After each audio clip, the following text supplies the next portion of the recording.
السلام علیکم ورحمۃ اللہ وبرکاتہ۔ اعوذ باللہ من الشیطان الرجیم، بسم اللہ الرحمن الرحیم۔ وما رمیت اذ رمیت ولکن اللہ رمی، صدق اللہ العظیم۔ آج کل کے حالات کے تناظر میں ایک دو باتیں عرض کرتا ہوں جس کا تعلق ہماری اس مجلس سے بھی ہے۔ آپ حضرات کو پتہ ہے کہ ہندوستان اور پاکستان چند دن سے آپس میں ٹکرا گئے ہیں۔ فوج اب بھی جگہ جگہ انڈیا کی طرف سے کچھ جاری ہے، چیزیں پھینکنا پاکستان کے اوپر، پاکستانی بعض علاقوں کے اوپر۔ پہلے بات تو میں یہ عرض کروں کہ جب یہ چیز شروع ہوئی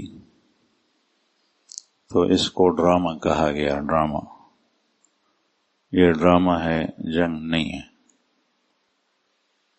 جس طریقے سے ریڈیو میں ڈرامہ ہوتا تھا اور لوگ کہتے ہیں ٹی وی میں ڈرامہ ہوتا ہے، موبائل کے اندر ہوتا ہے، یہ بھی ایک ڈرامہ ہے۔ یہ بات غلط ہے، ڈرامہ نہیں، اور واقعی یہ جنگ ہے۔ ڈرامہ اس کو کہتے ہیں کہ حقیقت میں ہوتا کچھ ہے اور دکھایا جاتا ہے کچھ۔ آج میں ساتھی سے پوچھ رہا تھا کہ نئی کوئی خبر ہے؟ طیب ہے؟ طیب سے پوچھا تو اس نے ایک کلپ مجھے میرے پاس موبائل نہیں ہے، خبروں کے بارے میں پوچھتا ہوں، حالات معلوم کرنا چاہیے ایسے موقع پر خصوصاً۔ اس نے مجھے ایک کلپ دکھایا، ایک چھوٹا سا وہ ویڈیو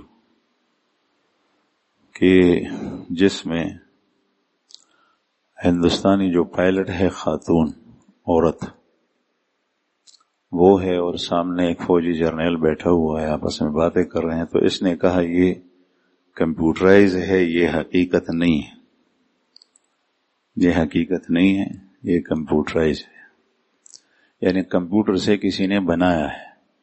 میں نے کہا یہ تو باتیں کر رہے ہیں، ان کے ہونٹ بھی ہل رہے ہیں۔ کہتے ہیں یہ ہونٹ بھی ہلا رہا ہے کمپیوٹر، یہ ہاتھوں اور چہرے کی اور سر کی حرکت بھی کمپیوٹر سے کرا رہے ہیں، اور ڈبنگ اس کو کہتا تھا کہ اس پر ہوئی ہے، یہ بھی کمپیوٹر کے ذریعے سے۔ تو یہ ڈرامہ ہے، اور یہ ڈرامہ اب یہ مزید اس میں ترقی ہوگی، اور دجال کے ہاتھ میں یہی ڈرامائی چیزیں ہوں گی، ڈرامائی چیزیں ہوں گی۔ اس کے دو برے اثرات ہوں گے، میں آپ کو اس حوالے سے عرض کروں۔ ایک یہ کہ اس ڈرامے کو حقیقت سمجھتے ہوئے لوگ اس کے پیچھے پڑیں گے۔ وہ کہے گا میں نے شخص کو مار دیا ہے، وہ مرا نہیں ہوگا، لوگ اس کے پیچھے پڑیں گے، اس نے مار دیا، اس کے ہاتھ میں قوت ہے، وہ بارش برسائے گا، وہ بارش نہیں ہوگی، لوگ اس کے پیچھے پڑ جائیں گے، بارشیں برساتا ہے، وہ فصلیں اگائے گا زمین سے۔ یہ تماشے ہوں گے۔ حدیث مبارک میں رسول اللہ صلی اللہ علیہ وسلم نے ارشاد فرمایا وہ فصلیں نہیں اگے گی، وہ ایک ڈرامہ ہے، اس لیے کہ حقیقت میں یہ سب چیزیں کرنے والا اللہ ہے۔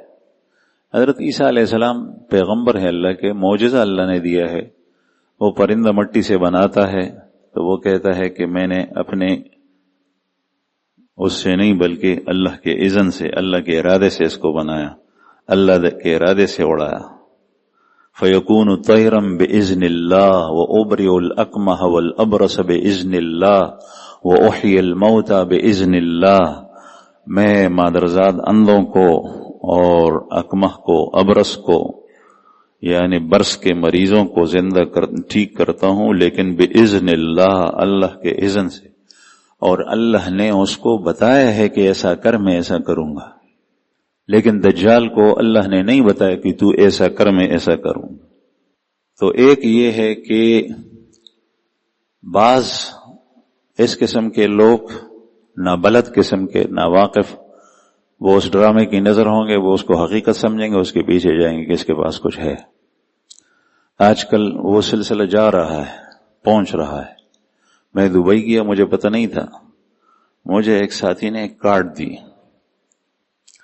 اس نے کہا، میں نے کسی سے کہا کہ میرے پاکستانی پیسے ہیں، یہ درہم میں تبدیل کرو، چند دن میں علاج کے لیے آیا ہوں تاکہ میں کچھ خرچ کروں اس سے۔ تو اس نے مجھے 2 کارڈ دی، ایک ڈیبٹ کارڈ تھا، پتہ نہیں دوسرا کیا تھا، کریڈٹ کارڈ۔ تو میں نے اس سے کہا یہ کیا چیز ہے؟ اس نے کہا یہ کارڈ ہے۔ میں نے کہا اس سے کیا کروں؟ اس نے کہا جتنا سودا لیتے ہیں تو اس کو دکھا کر مشین پہ رکھیں گے، سودا آپ لیں۔ میں نے کہا اس میں پیسے کہاں ہیں؟ کہتا ہے اس کے اندر ہے، وہ مشین آپ کو بتائے گا۔ میں نے کہا کتنے روپے ہیں؟ تو ایک کے اندر 11,000 درہم تھے، دوسرے میں 8,000 درہم تھے، 2 کارڈ دیے۔ میں نے اس کو ایک واپس کر دیا۔ میں نے کہا میں اتنے پیسے کہاں خرچ کرتا ہوں؟ اس میں میرے خیر میں تقریباً 400 درہم تھے یا کتنے میرے خرچ ہوئے۔ بہرحال میں حیران تھا، یہ نئی چیز ہے ہمارے لیے۔ اس طریقے سے آہستہ آہستہ یہ چیز اور سمٹے گی اور سمٹے گی، اور اس کی کنجیاں کسی ایک جماعت، ایک کابینہ، ایک ملک، ایک گورنمنٹ کے پاس ہوگی۔ وہ جس وقت چاہے آپ کا سارا سرمایہ لے لیں گے، آپ کو پتہ بھی نہیں ہوگا یہ ہوگا۔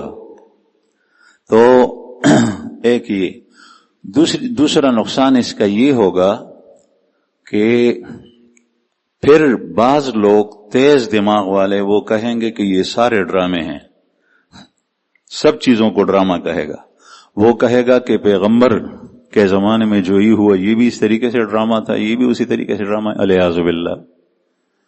قرآن کریم کے اندر یہ چیز ہے، یہ برزخ ہے، یہ قبر ہے، یہ حشر ہے، یہ سوال و جواب ہے، یہ سب ڈرامے پہ لیں گے۔ جس طرح ایک شاعر کہتا ہے، پتہ نہیں اس کے شعر کا مطلب کیا ہے، میں نہیں جانتا، غالب کا شعر ہے، ہم کو معلوم ہے جنت کی حقیقت، لیکن دل کے خوش رکھنے کو غالب یہ خیال اچھا ہے۔ پھر لوگ سمجھیں گے کہ یہ دل بہلانے والی باتیں ہیں، جنت ونت کچھ نہیں ہے، الیاذ باللہ، اور قبر کی وسعت کچھ نہیں ہے، اور قبر کے اندر باغ و بہار کا دیکھنا کچھ نہیں ہے، اور اتنی جنت جس کے ایک درخت کے سائے کے نیچے گھوڑا دوڑاؤ، یہ کچھ نہیں ہے، اس لیے کہ دنیا کے اندر اس نے سب کچھ دیکھا ہے۔ وہ اس ڈرامے کے اوپر اس کو بھی قیاس کرے۔ آپ میری بات سمجھ رہے ہیں؟ تو میں صرف اتنی بات عرض کرتا ہوں کہ حقیقت کو حقیقت کہیں، ڈرامے کو ڈرامہ کہیں، ہر چیز کو ڈرامہ نہ سمجھے، ورنہ ان دونوں باتوں میں سے کوئی ایک بات ضرور ہوگی۔ پھر دوسری بات یہ ہے کہ اللہ جل شانہ نے اس کے باوجود کہ ہندوستان یعنی انڈیا کے پاس فوجی قوت ہے، ٹیکنالوجی ہے، اسلحہ ہے، آج کل نیا اسلحہ بہت کچھ، لیکن اللہ جل شانہ نے ایسا کیا کہ لوگ حیران ہیں، دنیا حیران ہے، دنیا کی ترقی یافتہ قومیں حیران ہے کہ پاکستان کے پاس ایسے کون سی چیز ہے جس نے انڈیا کے سارے دفاعی سسٹم کو، اقدامی سسٹم اور نظام کو فیل کر دیا۔ ان کو پتہ ہی نہیں چلا۔ 40 طیارے ایک ساتھ ہندوستان کے اوپر پرواز کر رہے ہیں، بم گرا رہے ہیں، اس میں سے ایک بھی نہیں لگا، وہ واپس آئے۔ یہ راڈار، یہ ساری چیزیں تو ان کے پاس ہے، ان 40 طیاروں میں کوئی ایک نہیں لگا، واپس آ گئی۔ کیوں؟ آپ کے دل میں بھی اس وقت بھی شیطان یہ بات رکھتا کہ یہ کوئی ڈرامہ تھا۔ نہیں، اللہ تعالیٰ اس طرح کر سکتا ہے، اللہ تعالیٰ اس طرح کر سکتا ہے، اللہ تعالیٰ ہر چیز کے اوپر قادر ہے۔ میں آپ کو قرآن پاک سے اور رسول اللہ صلی اللہ علیہ وسلم کے احادیث میں بہت مثالیں موجود ہیں، قرآن پاک سے دیتا ہوں۔ رسول اللہ صلی اللہ علیہ وسلم نے جب دیکھا بدر کے موقع پر کہ 3 گنا سے کافروں کا لشکر زیادہ ہے اور 1/3 لشکر مسلمانوں کا ہے، تو اللہ کے رسول پوری رات اس چپر کے نیچے کھڑے رہے، نماز میں، قیام میں، سجدے میں، رکوع میں گڑ گڑا کر اللہ تعالیٰ سے مانگتے ہیں، کھڑے رہے کہ جو چپر صحابہ کرام نے آپ کے لیے بنایا تھا، چپر کو عربی زبان میں عریش کہتے ہیں، عریش، اس جگہ آج کل مسجد بنی ہے۔ ہم نے کئی بار الحمدللہ ثم الحمدللہ، آپ حضرات میں سے بعض حضرات نے کی ہوگی، ہم نماز اس میں پڑھی، اس کے اندر گئے ہیں، اس کے آس پاس جنگ کا میدان دیکھا ہے، جنہوں نے نہیں دیکھا اللہ تعالیٰ سب کو دکھایا ہے۔ اس مسجد کو مسجد عریش کہتے ہیں، اس میں آپ کھڑے رہے، اللہ تعالیٰ کے سامنے گڑ گڑاتے رہے، روتے رہے، یا اللہ مدد فرما، یا اللہ مدد فرما، یہاں تک الفاظ آپ صلی اللہ علیہ وسلم نے ارشاد فرمائے کہ یا اللہ اگر اس جتھے اور اس جماعت کو تو ہلاک کرے گا، صحابہ کی طرف اشارہ کیا، تو پھر دنیا میں کسی جگہ تیری عبادت نہیں ہوگی، یہ ہے تیری عبادت کرنے والے۔ اصل چیز اس زمین میں اللہ تعالیٰ کی عبادت ہے، اور آپ حضرات خوش قسمت ہیں کہ آپ فجر کی نماز پڑھی ہے، ظہر کی نماز پڑھی ہے، عصر کی نماز پڑھی ہے، مغرب کی نماز، عصر کی نماز پڑھیں گے، ابھی انشاءاللہ مغرب کی نماز پڑھیں گے، عشاء کی نماز پڑھیں گے، نماز پڑھتے ہیں۔ انسان کی پیدائش کا مقصد ہی یہی ہے، اور اسی کام پر اللہ جل شانہ کی مدد آتی ہے۔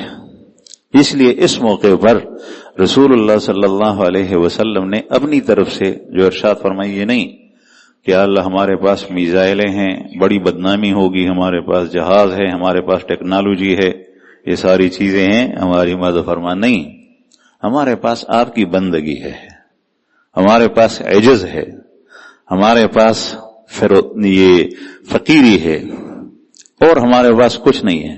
اگر آج آپ اس جماعت کو ہلاک کریں گے تو آپ کی بند لن تعبد بعد اليوم، آج کے بعد تیری عبادت نہیں ہوگی، ہم یہی چیز لے کر آئے ہیں۔ آپ اس جملے کو سمجھیں، اس کا مطلب یہ ہے کہ اپنا عمل، اپنی تواضع، اپنی عبادیت، اپنی بندگی، اپنی عبادت اللہ کے سامنے پیش کریں، اس سے کچھ لے لیں۔ یا اللہ میں پہلوان ہوں، میرے جسم کے اندر قوت ہے، لوگوں کو کہیں، اللہ کو کہیں، اس چیز کو اللہ پسند نہیں کرتا۔ اے اللہ میں کمزور ہوں، میری مدد فرما، اس کو اللہ تعالیٰ پسند کرتا ہے۔ میں فقیر ہوں، میری مدد فرما، اس کو پسند کرتا ہے۔ تو بہرحال یہ جو ہوا یہ اللہ جل شانہ کی طرف سے ہوا، اللہ تعالیٰ اس طرح کر سکتے ہیں، لیکن یہ کیوں ہوا، اس بارے میں میرے پاس 2 معلومات ہے، وہ میں آپ کے سامنے عرض کرتا ہوں۔ ایک یہ ہے کہ اس ملک کے اندر الحمدللہ مسلمان ہیں، مسلمان 2 قسم پر ہیں، ایک برائے نام اور ایک حقیقت کے مسلمان۔ اس ملک کے اندر حقیقی مسلمان الحمدللہ موجود ہیں، جن کی وجہ سے اللہ تعالی ہمیں بھی جینے کا حق دے رہا ہے، اور اسلام کے نام سے جی رہے ہیں۔ آپ کہیں گے کافر بھی جی رہے ہیں، کافر جی رہے ہیں، لیکن کافر وہ کفر کے باوجود اللہ جل شانہ ان کے اوپر رسی کھینچ رہا ہے، مضبوط کر رہا ہے، وہ جی رہے ہیں۔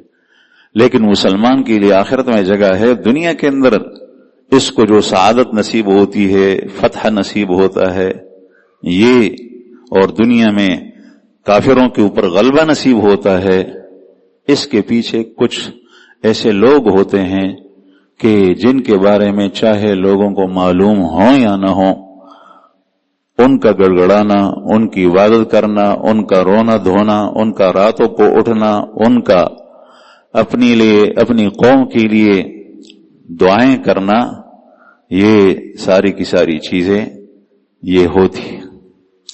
تو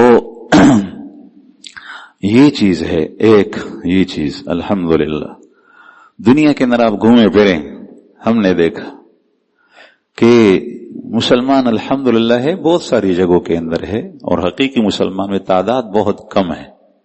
عام جو مسلمان ہے، ایک کافر اور مسلمان میں فرق نہیں ہوتا۔ یہاں پشاور کے بازار میں اشرف روڈ پہ میں جاتا ہوں، میں ساتھیوں سے کہتا بھی ہوں کہ میں باہر نہیں جاتا اب شہر، لیکن کبھی جب سلف سودا ضروری چیز کے لیے میں جاتا ہوں تو میں سلف سودا سے گزرتا ہوں، مجھے خوشی ہوتی ہے. بہت سارے جگہوں کے اندر میں تنگ ہوتا ہوں، لیکن وہاں گزر کر مجھے خوشی ہوتی ہے. وہ سارے لوگ مجھے بزرگ لگتے ہیں، چاہے گاہک ہے چاہے دکاندار ہے. اور میں کہتا ہوں کہ الحمدللہ یا اللہ آپ نے مسلمان بھی دکھا دیے. شلوار قمیص، داڑھی، پگڑی، ٹوپی، نمازوں میں جانا، سلف سودا بیچنا، نہ کوئی گانے بجانے کی آواز ہے نہ کوئی اور شور ہے. زندگی کی ضروریات ایک لینے والا ہے، ایک دینے والا ہے، ایک خریدنے والا ہے، ایک بیچنے والا ہے. اور لباس الحمدللہ سادہ لباس مسلمانوں کا.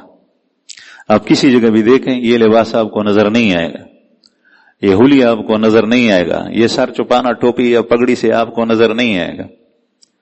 تو الحمدللہ ہمارے اس ملک کے اندر مسلمان ہیں، اور ہمیں چاہیے کہ ہم آگے جائیں، چاہے وہ تاجر ہے چاہے وہ گاہک ہے، کوئی بھی ہے. دوسری بات جو اللہ جل شانہ نے فتح دی، اس کی وجہ یہ ہے کہ اس وقت فلسطین میں، غزہ میں اس بھوکوں پیاسے لوگوں، مسلمانوں، بچوں، بوڑھوں کو وہ بھوک سے مر رہے ہیں، پیاس سے مر رہے ہیں، کھانے کی کوئی چیز نہیں مل رہی. 18,000 روپے 1 کلو آلو ہے، 18,000 روپے پاکستانی. 1 کلو آلو اگر کوئی پکائے گا تو پتہ نہیں کتنے ہزار کا اس پہ ایندھن لگے گا. 18,000 روپے 1 کلو آلو ملے گا، پھر اس کو پکائے گا تو پکائے گا کیسے؟ وہ پیسے کہاں سے لائیں گے؟ اس لیے کہ بارڈر بند ہیں اور یہ چیزیں بھی نہیں ملتی، اس وجہ سے بھی یہ سادہ کھانا بھی نہیں ملتا، بھوک کی وجہ سے لوگ مر رہے ہیں. لیکن اس پاکستان کے اندر ایسے بھی لوگ ہیں، بہت سارے لوگ خوب سیر ہو کر اور خوب کھا کر کہیں گے کہ وہاں کون بیچ سکتا ہے، وہاں کون جا سکتا ہے. ہم اپنی آنکھوں سے دیکھ رہے ہیں کہ وہاں پہنچ رہا ہے کھانا، اور وہاں وہ ان کو کھلایا جا رہا ہے، ان بچوں میں تقسیم ہوتا ہے، ان خواتین میں تقسیم ہوتا ہے.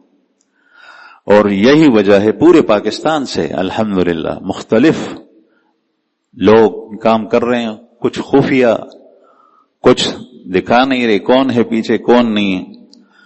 یہاں تک کہ فلسطینیوں کی نظر، غزہ کے کمزور، ضعیف، مظلومین، مستضعفین کی نظر اس وقت پاکستان پہ لگی ہے، اور اس جنگ کے دوران ان کی دعائیں آپ کے ساتھ تھی.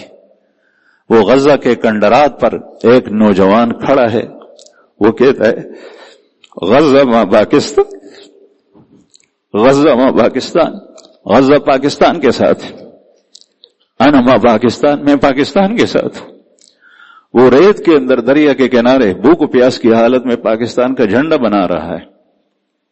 اس کے پاس گھر نہیں ہے، اس کے گھر میں شہید ہوئے ہیں. وہ کیوں کر رہے ہیں؟ ان کو پتہ ہے کہ اس وقت انسانوں کے اندر اگر کوئی ہماری پشپناہی کر رہا ہے، ہماری پیٹھ کے اوپر کسی کا ہاتھ ہے، تو وہ پاکستان ہے. اب اس میں ایسی حالت میں ایک بیوہ، ایک عورت، ایک بچہ، ایک نوجوان دعا کرے تو وہ دعا پوری قوم کو لگتی ہے. وہ کسی ایک نے بھیجا ہے وہ مدد، لیکن وہ مدد، اس کا ثمرہ، وہ شخص پاکستان میں جی رہا ہے، اس کا ثمرہ پورے ملک کو ہوتا ہے. تو یہ غائبانہ مدد ہے اللہ جل شانہ کی، جو ان کی وجہ سے ہوتا ہے. تو ایک دوسری بات، یہ دو باتیں ہیں جن کی وجہ سے اس میں ایسا بھی ہم نے دیکھا، بعض لوگوں نے کہا کہ یہ جہاد نہیں ہے، یہ سیاسی معاملہ ہے. یہ جہاد نہیں ہے، یہ سیاسی معاملہ ہے.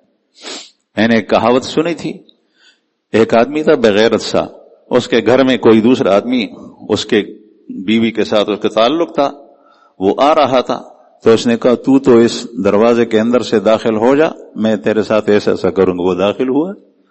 پھر اس نے کہا تو براندے تک آ جا، میں ایسا کروں گا. براندے تک آ گیا. پھر اس نے کہا کہ تو کمرے کے اندر جا تو میں ایسا کروں گا. کچھ نہیں کہا اس نے. یہ وہ بات ہے کہ یہ سیاسی جنگ ہے، ہمارا اس سے کوئی تعلق نہیں. اس ملک کے اندر رہنے والا تو یہ باتیں غلط ہیں. جب کافروں کے ساتھ مسلمانوں کی جنگ چھڑ جاتی ہے، اس وقت غیرت کا تقاضا یہ ہے، ایمان کا تقاضا یہ ہے، دین کا تقاضا یہ ہے کہ سارے اختلافات بھول جائیں. جو کہتا ہے کہ یہ نہیں ہے، یا کوئی کہتا ہے کہ ہم اس فوج کے ساتھ لڑتے ہیں اس وقت، اس قسم کی باتیں آ رہی ہیں، وہ شخص پاکستان کا دشمن ہے، یہ پاکستان کا خیر خواہ نہیں ہے۔ وہ چاہتا ہے کہ اس طرف سے انڈیا کے ساتھ پاکستان کی لگی ہوئی ہے اور یہاں سے پیچھے ہم چھرا گھوم دیتے ہیں تاکہ سارا قصہ ہی ختم ہو جائے۔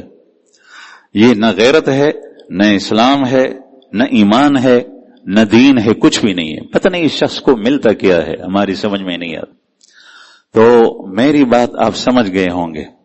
اس کے ساتھ ساتھ جب فتح ہوا تو مجھے یہ خبریں، میں تو پوچھتا رہتا ہوں، یہ خبریں بھی آتی ہیں کہ لوگ ناچ رہے ہیں، فتح ہوئی، سڑکوں پر نکل آئے ہیں، بیم بجا رہے ہیں، ناچ رہے ہیں۔ جب تو خوشی کے موقع پر ایسے ناچ رہا ہے، تیرے اندر اور کافروں کے اندر فرق کیا ہوا؟ تو اور یہودی، تو اور ایک عیسائی، تو اور ایک ہندو یا کافر یا مشرک، وہ ایک جیسے ہیں۔ یہ ابو جہل کا وتیرہ ہے، یہ ابو جہل کی عادت ہے، یہ کافروں کی عادت ہے۔ ابو جہل کا قافلہ بدر کے موقع پر نکل آیا، مکہ آیا،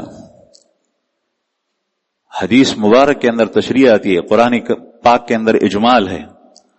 کسی نے کہا کہ آپ کا قافلہ تو نکلا، اس نے کہا نہیں، ہم وہ عورتیں ناچنے والی ساتھ لے جائیں گے، شراب ساتھ لے جائیں گے، کباب ساتھ لے جائیں گے، اور بدر کے میدان میں ہم ناچیں گے، کودیں گے، خوب شور مچائیں گے، خوشیاں منائیں گے۔ یہ اس کی نیت تھی۔ تو آپ میں ابو جہل میں فرق کیا ہے؟ پھر اللہ تعالیٰ نے اس کو ٹھیک کر دیا، وہ بھی مردار ہو گیا، بدر کے قلیب میں کنویں کے اندر گر گیا، اس کے سارے ساتھی 24 سرغنے مشرکین کے بڑے بڑے وہ مر گئے، اور کل مشرکین 70 مارے گئے۔ میں عرض کر رہا ہوں کہ ایسے مواقع پر مسلمان کو چاہیے کہ وہ اللہ کا شکر ادا کرے، اللہ کے سامنے سجدہ ریز ہو جائے، کسی فتح سے پہلے بھی اور اس کے بعد بھی۔ اس سے پہلے یا اللہ مدد فرما، اس کے بعد یا اللہ تیرا شکر ہے کہ ایسا ہوا۔ اللہ تعالیٰ کو کسی وقت بھی نہ بھولیں۔ یہی امتحان ہے کہ کبھی مصیبت کے وقت انسان اللہ تعالیٰ کو بھول جاتا ہے، اور کبھی خوشی کے وقت انسان اللہ تعالیٰ کو بھول جاتا ہے۔ تو میں عرض کر رہا تھا کہ یہ اللہ جل شانہ ایسا کرتا ہے، یہ معجزاتی طور پہ یہ کام ہوا۔ 40 جہاز ایک ساتھ جائیں، ان سے دستخط لیے جائیں کہ 2 کام کرنے ہیں، اس پر دستخط کرو، یا تو نشانے کو مار کر واپس آنا ہے زندہ، اور نشانہ جب تک نہیں مارا تب تک تم نے وہاں لڑنا ہے، وہاں سے زندہ واپس نہیں آنا، مر جاؤ۔ الحمدللہ اس فوج کے اندر بھی اچھے لوگ موجود ہیں، اللہ تعالیٰ کرے کہ یہ جو بڑے بڑے ہیں یہ سارے اچھے ہو جائیں۔ تو باقی ہمارے ملک کے فوجی ہیں، مسلمان ہیں، لیکن انسان ہے۔ میں ایک گناہ کے اندر مبتلا ہوں گا، میں بھی توبہ کرتا ہوں، اللہ تعالیٰ میری توبہ قبول فرمائے، دوسرا کسی اور گناہ میں مبتلا ہوں گا، لیکن ہے مسلمان۔ تو انہوں نے ایسا کیا اور اللہ پاک نے مدد فرمائی۔ جب وہ، اور ہندوستان میں کسی ایک جگہ نہیں، مختلف جگہوں کے اندر جو ٹارگٹ تھے ان کے، جو اہداف تھے، جو نشانے تھے، وہ سارے کے سارے لگے۔ میں آپ کو صرف اور صرف یہ فلسفہ سمجھا رہا ہوں کہ اس کی نسبت کس کی طرف کرنی ہے؟ اللہ کی طرف۔ رسول اللہ صلی اللہ علیہ وسلم نے 2 موقعوں پر ایسا کیا۔ ایک، آپ صلی اللہ علیہ وسلم جب ہجرت فرما رہے تھے، اپنے گھر سے نکل رہے تھے، تو آپ کے گھر کا محاصرہ ہوا تھا، مشرکین نے کیا تھا۔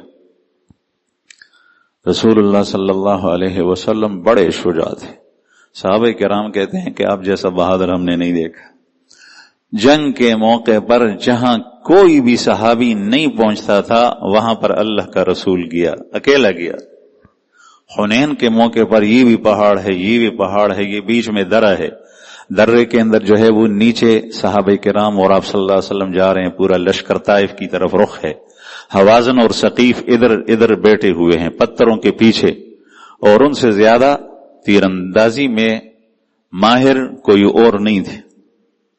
اور مجھے معلوم ہے، میں دیہاتی آدمی ہوں، اوپر کی جگہ سے آپ چھوٹا سا کنکر لیں اور وادی کے اندر نیچے کسی شخص کو ماریں تو اس کو ایسا لگتا ہے وہ کنکر کے گولا گر گیا.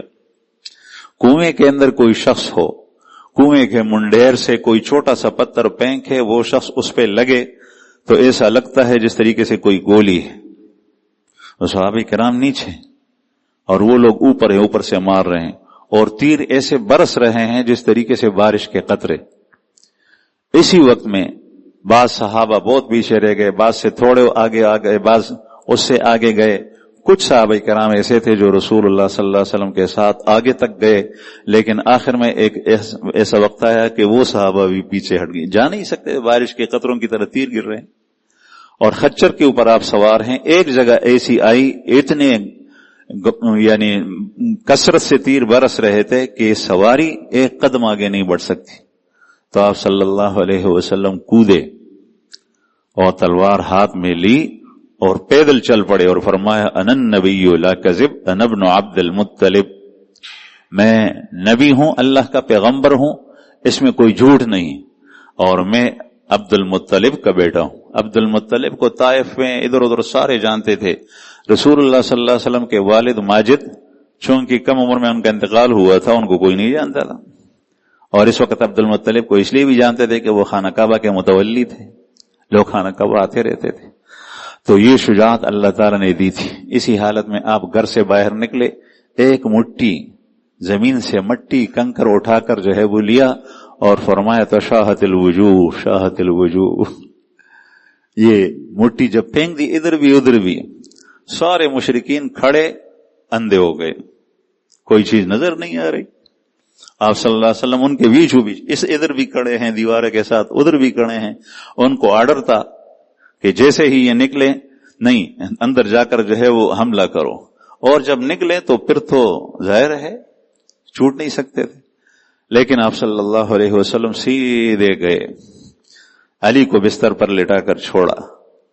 یہ کیا تھا, وما رمیت اذ رمیت ولکن اللہ رما, جس وقت تو نے وہ مٹھی بھر کنکر پھینکے وہ تو نے نہیں پھینکے تھے بلکہ اللہ پھینکنے والا تھا. اس کا مطلب کیا ہے کہ جب تو نے پھینکے, یعنی ظاہری صورت آپ کے پھینکنے کی تھی, لیکن اس پھینکنے نے جو کام اور عمل کر کے دکھایا یہ اللہ تعالی کا کام تھا. بدر کے اندر بھی دعائیں آپ نے مانگی, گڑ گڑا کر مانگی اللہ تعالی سے نصرت.